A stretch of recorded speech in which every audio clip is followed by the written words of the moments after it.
Welcome to Clue Harbor Says, where every story hides a secret. The Vanishing Neighbor. I used to think nothing could break me. I'd survived enough in my 34 years to believe I had a pretty solid grip on reality. But looking back now, I realize how fragile that certainty was. How easily it could shatter when something impossible happens right next door. It started in late September. A Tuesday afternoon, the kind of day where the light hits differently in autumn, softer somehow, like the sun's trying to apologize for the cold that's coming.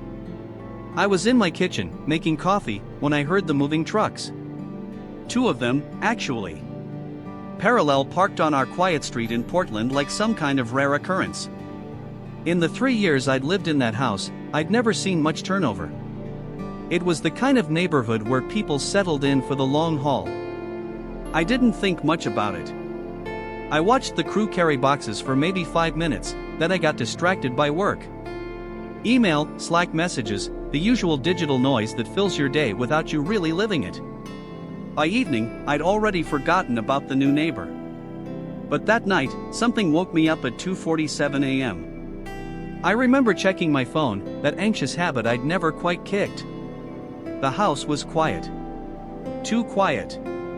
It's funny how silence can feel like a presence sometimes. I lay there in the dark, listening to nothing, and realized what had pulled me from sleep: a sound. Or maybe the absence of a sound I'd gotten used to. The old neighbors, the Hendersons, they had a dog. A golden retriever named Scout. Every night around this time, Scout would shift on his bed in their backyard. I'd hear the chain jingle, the soft thud of him settling down. It was comforting in a way I didn't realize until it was gone. The new neighbors probably didn't have a dog. I tried to go back to sleep. I remember thinking how quickly we adjust to change. How we map our lives around the smallest details, and then one day, something shifts, and we don't even notice until we do. The first time I actually saw my new neighbor was about a week later. I was taking out the trash on a Friday evening when I noticed them in their driveway. The sight didn't register right away. I was still in that half-present state you get after work, mentally already on the couch, already 3 episodes deep into whatever show I'd planned to watch. They were standing completely still, looking up at their house. Just standing there. Facing the front door like they were seeing it for the first time. I remember thinking it was odd. The kind of odd that registers but doesn't stick. Someone adjusting to their new place. That's all it was. But over the next few weeks, I noticed more. My office window faced their driveway. I didn't intentionally watch them. It was just proximity and the natural way your eyes land on movement when you're trying to focus on a screen. They would come home always around 6:15 p.m., always in the same way. Park their car, and then sit inside for sometimes 10-15 minutes. Just sit there. Engine off. Hands on the steering wheel. Staring at their garage door like it held the answer to something important. When they finally got out, they moved slowly. Not old person slow. Not injured slow. It was deliberate. Calculated. Like they had to think through each movement before executing it. Walk to the door. Unlock it. Disappear inside. Every night, almost the same sequence. I told myself I was projecting. That's what my therapist would have said. I'd been doing solo work from home for too long. Patterns emerge when you're staring at anything long enough. The brain's wired to find meaning, even where there's nothing but mundane repetition. Except it started to feel less mundane. By mid-October, I realized I'd never actually seen them in the house. Not once.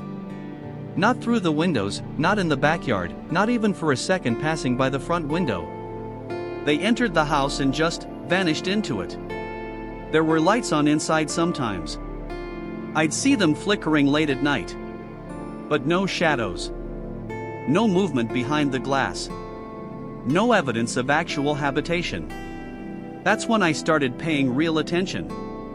I told myself it was just curiosity. Healthy neighborly interest. But deep down, I knew it was something else. It was a question that had taken root in my mind, and I couldn't stop pulling at it. Who were they? Why did they move like someone who didn't quite remember how bodies work? Why did that car sit in the driveway for longer each day, until finally, by October 18th, I realized I hadn't seen it come or go in 3 days? On the morning of October 19th, I made a decision I'm still not sure about. I told myself it was innocent. Just a neighborly check-in. A simple, "Hey, I haven't seen you in a while, everything okay?" The kind of thing normal people do. I walked across my lawn, up their driveway, and knocked on the door.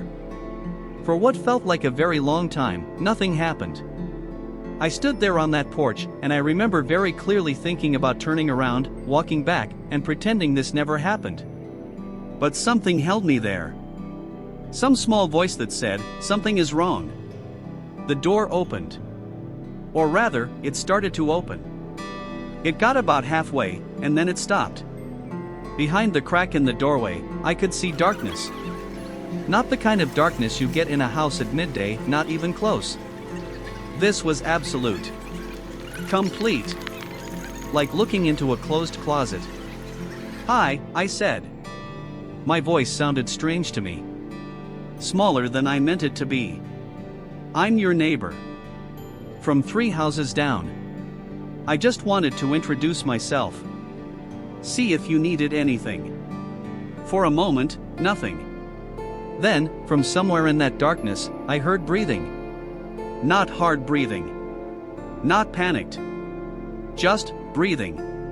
Steady and intentional, like someone was making sure I knew they were there.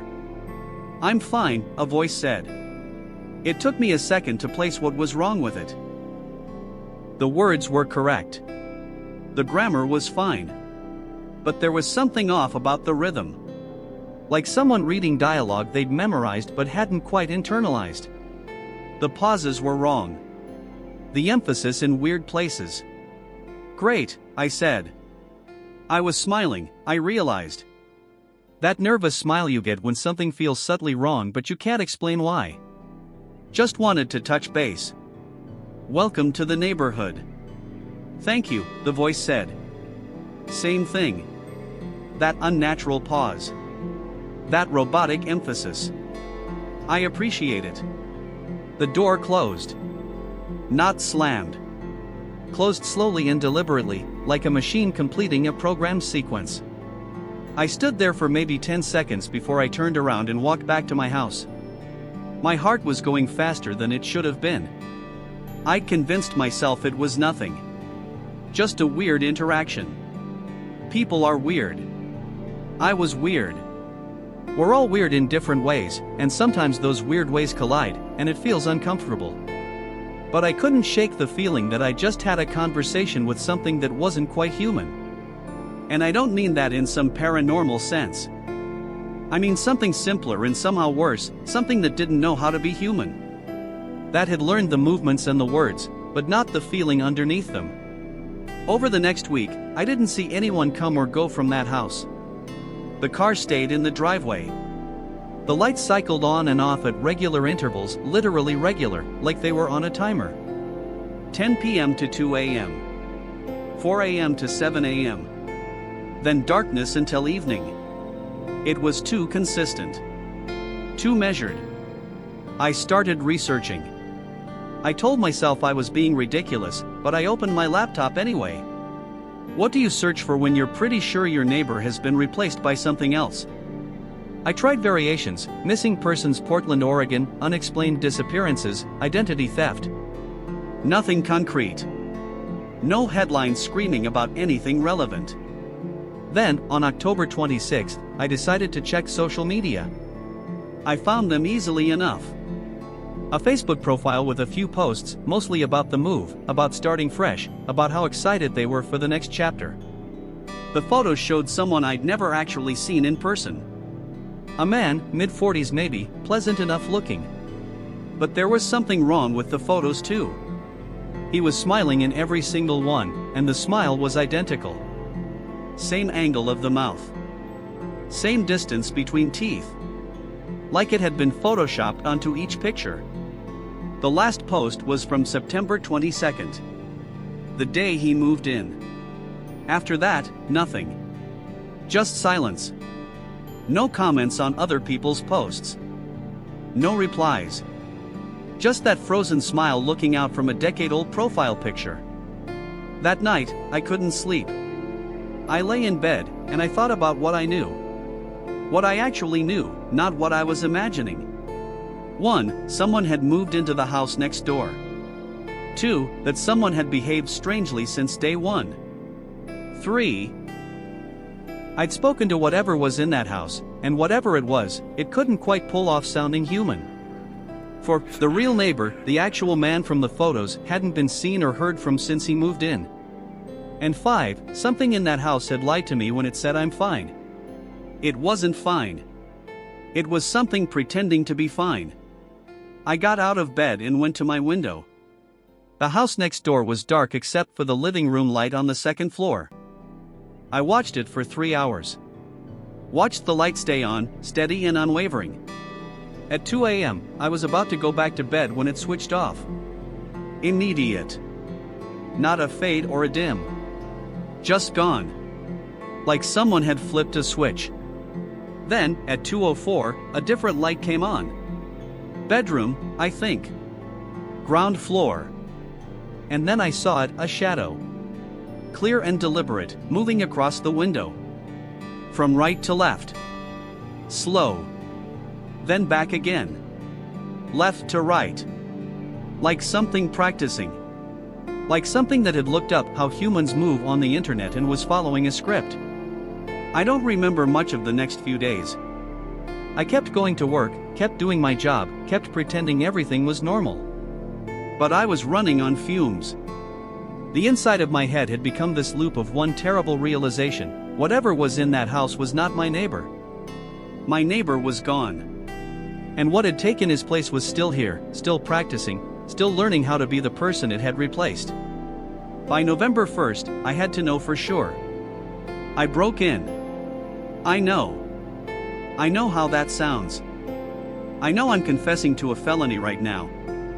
But I had reached the point where not knowing felt like drowning, and I'd do anything for a breath of air. The back door was almost too easy. Single lock, old frame. It took me maybe 4 minutes with a screwdriver and a credit card. I remember being surprised by how quiet my own breaking and entering was.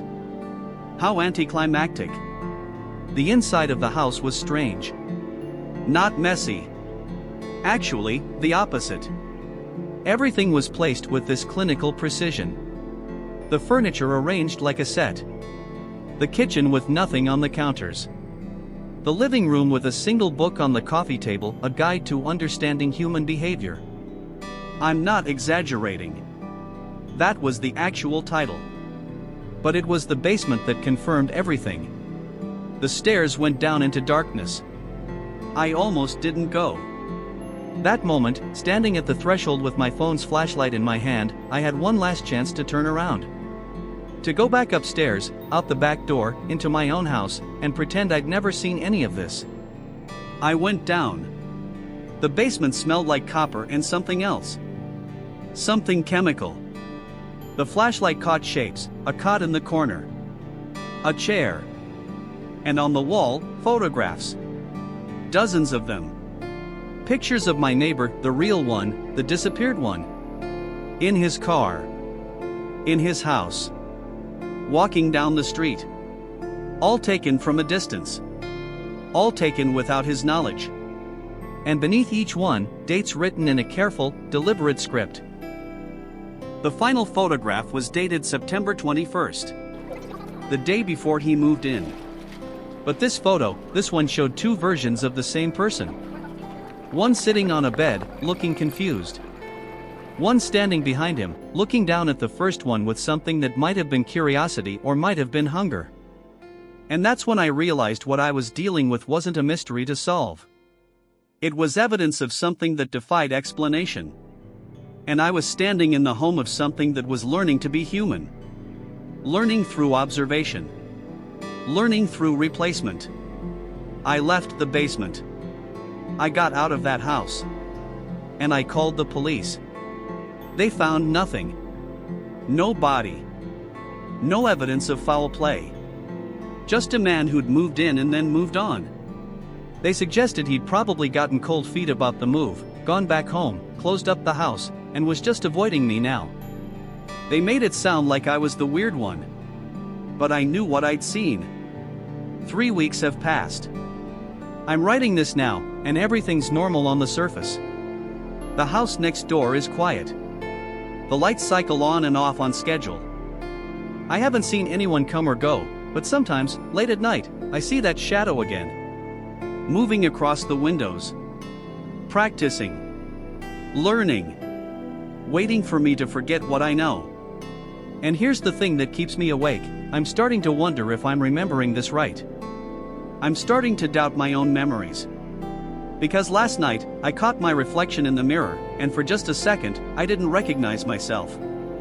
And when I tried to smile, just a normal smile, it felt like I was thinking through each muscle individually. Like I had to remember how. Maybe the thing in that house isn't practicing anymore. Maybe it didn't need to. Maybe I was never looking at them through my window. Maybe I was looking at myself. And maybe, just maybe, I'm the one who moved in on September 22nd, and I'm the one who's been learning ever since. Learning how to be the person who lived here before. Learning how to sit at this desk and type out this story like I understand what it means to be human. The thing I know for certain is this: someone is missing. Someone is very much gone. And I still don't know if it's him or me. Some nights, I stand at my window and look at my own reflection. And I wonder who's standing behind the glass. I wonder if they're watching me, the way I watched them. I wonder if they're wondering too.